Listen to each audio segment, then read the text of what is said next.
চেয়েছি, কিন্তু ওখানে পুলিশরা এসে আমার ভাইদেরকে মেরে অশান্তিপূর্ণ আন্দোলন করে শুরু করেছে। সেজন্য আমি এখন এই আন্দোলনে অংশগ্রহণ করব।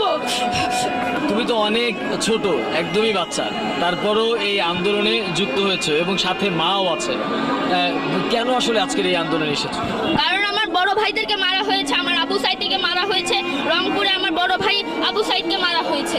সেজন্য আমরা একটা শান্তিপূর্ণ আন্দোলন করতে চেয়েছি, তার মধ্যে পুলিশরা এসে আমাদের ভাইদেরকে মেরে একটা অশান্তিপূর্ণ আন্দোলন করতে চেয়েছে। আমাদের কথা তারা গুলি করলো কেন?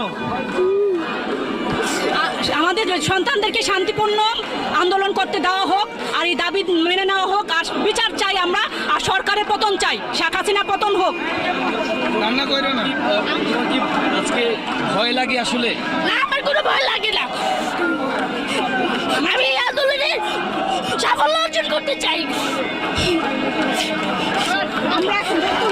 এখন খালি একটাই দফা, এক দফা এক দাবি। মুগ্ধ যেভাবে আমাদেরকে শিখিয়ে গেল, মুগ্ধ যেভাবে পানি দিয়ে তার কয়েক মিনিট পরই আসলে আমাদের মাঝ থেকে হারিয়ে গেছে, মুগ্ধকে আসলে মনে পড়ে? অবশ্যই মনে পড়ে।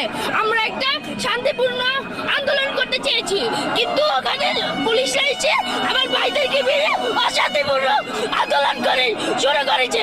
সেজন্য আমি এখন এই আন্দোলনে অংশগ্রহণ করব।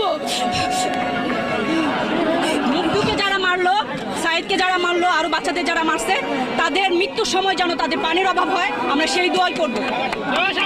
আমাদের এখন শেখ হাসিনা।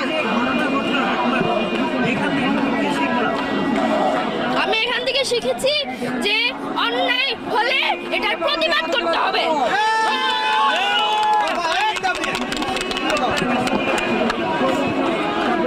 এখানে কোটা নিয়ে এখানে গোটা না, গোটা দেশটারে সংস্কার চাই। এখানে কোটা নিয়ে অপরাধ করা হয়েছে।